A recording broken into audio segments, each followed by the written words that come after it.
चिड़िया, बहुत गर्मी हो रही है, कहीं सुकून नहीं है। खुले में बैठो तो गरम गरम लू और बंद में बैठो तो पसीना। मेरा तो अभी से बुरा हाल है। कालू, आपको तो गर्मी ज्यादा ही लगनी है, क्योंकि सर्दियों वाले गर्म घोंसले में जो रह रहे हो, ठंडा घोंसला बनाओ, तभी गर्मी से बच पाओगे। सर्दी का है तो क्या हुआ, धूप तो नहीं लगती उसमें, मेरे लिए वही अच्छा है। तुम अपनी सोचो, तुम्हारे पास तो घर है ही नहीं, इस अधूरे टूटे फूटे से घोंसले में बैठी रहती हो। सही कहा आपने, मेरे पास कोई घर नहीं है, लेकिन मैं आपके जैसे कामचोर नहीं हूँ। हर बार गर्मियों में हवादार घोंसला बनाती हूँ और फिर सुकून से रहती हूँ। तुम्हारी तरह गर्मी गर्मी नहीं चिल्लाती। तो बनाती रहो, मना किसने किया है। मैं चला नदी पे ठंडी ठंडी हवा खाने। कालू कौवे, तुम मेरे पास आए हो, ना कि मैं तुम्हारे पास गई, इसलिए मेरा कीमती समय खराब ना करो। मुझे घने जंगल की तरफ जाना है, हटो मेरे सामने से। ऐसे बोलकर रानो चिड़िया अपने काम से बाहर चली जाती है। ये छोटी कमजोर चिड़िया अपने घर बनाने का घमंड मुझे दिखाती है। बनाने दो इसे घर, मैं भी इसका घर पूरा नहीं होने दूंगा। आई बड़ी मुझे भाषण सुनाने। मैं जंगल तो आ गई, अब सबसे पहले ठंडा घोंसला बनाने के लिए गादा ढूंढती हूँ, फिर उसके बाद मजबूत लकड़ी काटूंगी। हाँ, ये ठीक रहेगा। इस तरह से चिड़िया गादे की खोज करने लग जाती है। कुछ देर बाद चिड़िया को किसी के पुकारने की आवाज आती है। बचाओ बचाओ, मुझे कोई बचाओ, कृपया मेरी मदद करो। लगता है कोई मुसीबत में है, मदद की गुहार लगा रहा है, मुझे जल्दी से जाना होगा। ऐसे सोचकर रानो चिड़िया झाड़ियों में ढूंढती है। उसे नन्ही परी इंसान के जाल में फंसी दिखाई देती है। चिड़िया, मेरी मदद करो, एक गंदा इंसान मुझे इस जाल में बंद कर गया। शायद वो अपने साथियों को बुलाने गया है, आप जल्दी करो, मुझे यहाँ से बाहर निकालो। छोटी परी की ये बात सुनकर चिड़िया जल्दी से जाल की कुंडी खोलती है और परी को जाल से बाहर निकालती है। चिड़िया, आप बहुत दयालु हो और नेक दिल भी, आपका बहुत बहुत धन्यवाद। लेकिन मेरी जादुई छड़ी पता नहीं कहाँ गिर गई, उसे मैं कैसे ढूंढूं? ऐसे बोलकर वो जादुई परी वहाँ से चली जाती है। रानो भी शाम को गादा लेकर अपने जंगल लौट जाती है और अपने लिए ठंडा घोंसला बनाना शुरू करती है। कालू, मैं कुछ नहीं जानती, इस गर्म घोंसले में बहुत गर्मी लगती है, मेरा दम घुटता है। कहीं से भी करो, मेरे लिए ठंडे घोंसले का इंतजाम करो।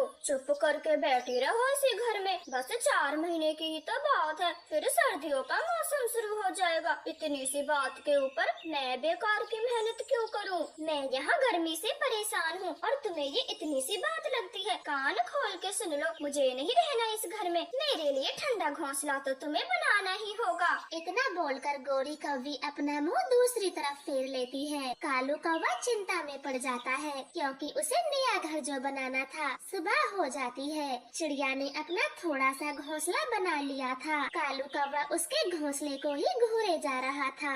कुछ दिन बाद चिड़िया का घर पूरा बन जाएगा। जैसे ही चिड़िया कहीं बाहर जाएगी, मैं उसका घर तोड़ दूंगा, पूरा नहीं होने दूंगा। कालू, अकेले अकेले क्या बड़बड़ा रहे हो? तुम कहीं गए नहीं अभी तक? फिर कालू कौवा चिड़िया का घर तोड़ने की बात गोरी कौवी को बता देता है। गोरी तो शुरू से ही शैतान थी, उसे भला बुरा कहाँ दिखता है। तो इतनी सी बात के ऊपर घर को क्यों तोड़ना, बल्कि उसका मेहनत से बनाया हुआ घर छीन लो, कब्जा कर लो उस पे। और ये बात मुझे क्यों नहीं सूझी, बहुत अच्छा आइडिया है। अब तो मैं ऐसा ही करूँगा, ऐसे ना तो घर बनाना पड़ेगा और ना ही गर्मी में मरेंगे। ऐसे बातें कर वो दोनों पति पत्नी चिड़िया के घर को पूरा बनने का इंतजार करने लगे थे। इधर रानो चिड़िया जल्दी जल्दी अपने घोंसले का काम पूरा कर रही थी। वो सुबह को जाती और शाम तक घास के कुछ तिनके जमा करती। ये गर्मी तो दिन पे दिन बढ़ती जा रही है, मुझे अपना ठंडा घोंसला जल्दी से बनाना होगा, वरना ऐसी गर्मी में काम कर करके बीमार हो जाऊंगी। ऐसे छोटी चिड़िया लगातार कई हफ्तों तक खूब मेहनत करती है और अपना ठंडा घोंसला बना लेती है। कालू, बन गया, आज चिड़िया का घर पूरा बन गया है, बस कल सुबह तक की बात है, फिर चिड़िया का घर हमारा होगा। अब कालू कौवा सुबह होते ही चिड़िया के पास जाता है और उससे बोलता है, चिड़िया बहन, आज मेरे बूढ़े माँ बाप आ रहे हैं और वो 1 हफ्ते तक रुकेंगे। कालू, आप इतनी सुबह सुबह मुझे ये बात बताने आए हो, दिमाग तो ठीक है ना आपका? नहीं चिड़िया बहन, मेरे बूढ़े माँ बाप इतनी गर्मी में मेरे गर्म घोंसले में नहीं रह पाएंगे। उनकी हालत खराब हो जाएगी। अगर एक हफ्ते के लिए तुम मेरे माता पिता को अपने इस घर में रहने दोगी तो मेरे बूढ़े माँ बाप की तुम पर बड़ी कृपा होगी। वो आशीर्वाद देंगे तुम्हें। नहीं, एक हफ्ता बहुत ज्यादा होता है। मैं अपने घर से कहीं नहीं जाऊंगी। प्लीज चिड़िया बहन, मेरे बूढ़े माता पिता का तो ख्याल करो। आखिर वो आपके भी माता पिता जैसे हैं। ऐसे कालू कौवा अपने बूढ़े माँ बाप का चिड़िया को वास्ता देता है। चिड़िया बेचारी कहाँ इतनी जिद्दी थी, वो मान जाती है। ठीक है चिड़िया बहन, मैं कुछ सामान आपके घर में रख देता हूँ जिससे आपको कोई परेशानी न हो। मेरे माँ बाप अब आते ही होंगे। ठीक है कालू भैया, थोड़ा ही सामान लाना, सब कुछ है मेरे पास। कालू कौवा तो खुशी खुशी घर जाता है और गोरी कौवी के साथ अपना पूरा जरूरत का सामान चिड़िया के घर में रख देता है और वो दोनों तो आराम से घोंसले में सो जाते हैं। कालू जी, यहाँ कितनी ठंडक है। उस घर में तो मैं चली जा रही थी। गोरी कालू, ये क्या बात हुई? आपने तो कहा था सिर्फ माता पिता यहाँ रहेंगे, लेकिन अब आप क्यों सो रहे हो मेरे घर में? छोटी चिड़िया, दिखाई नहीं देता? हमारा पूरा सामान तो यहाँ है, तो हम अपने घर को छोड़कर कहीं और क्यों जाएं? क्या कहा? आपका घर? ये मेरा घर है, मैंने बनाया है। ये तुम्हारा कब से हो गया? कमजोर चिड़िया, जहाँ हम एक बार अपना डेरा जमा ले, वहाँ से अपनी मर्जी के बिना नहीं जाते। कालू, ये चिड़िया चींची कर रही है, इसे घर से बाहर कर दो। ऐसे कालू कौवा चिड़िया को जबरदस्ती घर से बाहर निकाल देता है। बेचारी चिड़िया तो एक सूखे पेड़ पर गर्मी में बैठी रोए जा रही थी। सब मेरी गलती है। उस कालू कौवे की बात पे जो यकीन किया, वो दोनों बहुत बुरे हैं। चिड़िया रो रही थी, तभी वहाँ छोटी परी आ जाती है। चिड़िया उसे पूरी बात बताती है।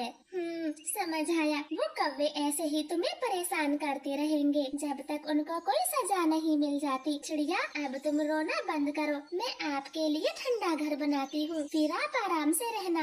ऐसे बोलकर नन्ही परी अपनी जादुई छड़ी घुमाती है और एक सुंदर सा पत्तों का घर बना देती है, जो कि बहुत ठंडा था। पत्तों का घर मैं तो पहली बार देख रही हूँ। हाँ चिड़िया, ये पत्तों का घर है, अंदर जाके देखो, बहुत ठंडा है, तुम्हें जरा भी गर्मी नहीं लगेगी। और उन कौवों को मैं बताती हूँ। ऐसे बोलकर परी कौवों के पास जाती है। वो सबसे पहले उनके घर को तोड़ती है। कौवे तो मोटी लकड़ी के नीचे दब जाते हैं। बचाओ, हाय मैं मर गई। कालू, बाहर निकालो मेरी कमर। गोरी, मैं खुद दबा पड़ा हूँ तो तुम्हें कैसे बचाऊं? उल्टा मुझे ही कोई बचा लो। बुरे बुरे कौवों, आया मजा। बेचारी चिड़िया का घर लूटते हो, खुद से जरा भी मेहनत नहीं करते। अब मरो यहीं और यही तुम्हारी सजा है। हमें बचा लो। कौवे ऐसे मदद की गुहार लगाते हैं, लेकिन परी उनकी कोई बात नहीं सुनती। वो वहाँ से चली जाती है और बुरे कौवे वहीं पर दबे रहते हैं। तो दूसरी तरफ चिड़िया अपने पत्तों के घर में मजे से रहती है। प्लीज हमारे चैनल को सब्सक्राइब करें और वीडियो को लाइक करें। आपका धन्यवाद दोस्तों।